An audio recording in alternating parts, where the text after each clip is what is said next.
Bill Clinton really stepped in it this time. He appeared on Israeli TV, where he accidentally confessed to interfering in their elections. Clinton admitted that he tried to help Perez win the election in a way that didn't overtly implicate him. So, he tried to hide it. Even better, Slick Willie. Clinton said he did so because Perez was more committed than Netanyahu to the so-called peace process. I tried to do it in a way that didn't overtly involve me, he said, without saying on exactly how he intervened and interfered in the election. From Breitbart, Tel Aviv. Former President Bill Clinton confessed to Israeli television that he tried to help Shimon Peres defeat Benjamin Netanyahu in Israel's 1996 general elections. In an interview on Channel 10 News that aired Tuesday, Clinton admitted that he tried to help Peres win the election in a way that didn't overtly implicate him, and that he did so because Peres was more committed than Netanyahu to the so-called peace process, which had suffered a huge blow with the assassination of Yitzhak Rabin 6 months earlier. I tried to do it in a way that didn't overtly involve me, he said,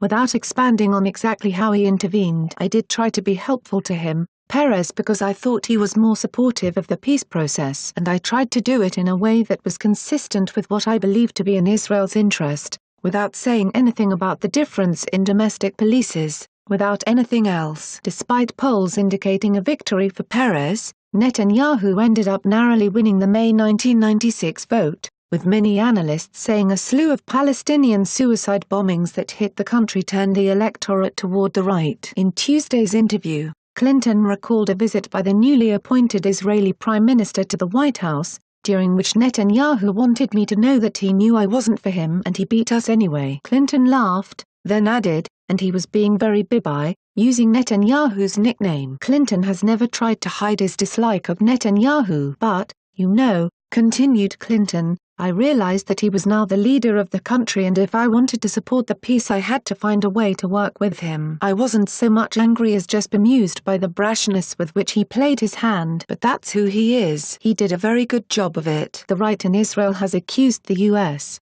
and in particular Democratic presidents with interfering with local elections. The last time the finger was pointed was during the 2015 elections, when activists tied to the Obama administration were charged with trying to thwart another win for Netanyahu. The effort failed and Netanyahu kept the position he's held since 2009. Clinton said during the TV report that Netanyahu's government doesn't consider the Palestinians to be much of a threat under Palestinian Authority President Mahmoud Abbas. By the time Prime Minister Netanyahu got back in office, in 2009, the security situation was markedly better on the West Bank because of President Abbas, Clinton said. Now, the coalition that Prime Minister Netanyahu heads, I think they believe that the Palestinians are too weak to cause them any trouble. And the security seems to be working. I still hope that someday, if some decent accommodation could be reached, that Israel would be even more prosperous. He added, like and share this video on Facebook and Twitter if you agree. Don't forget to support this channel by clicking on the donation link down below and subscribing so you never miss any of our trending reports. What do you think about this report? Scroll down to comment below. Now if you are seeking the latest trends in fashion,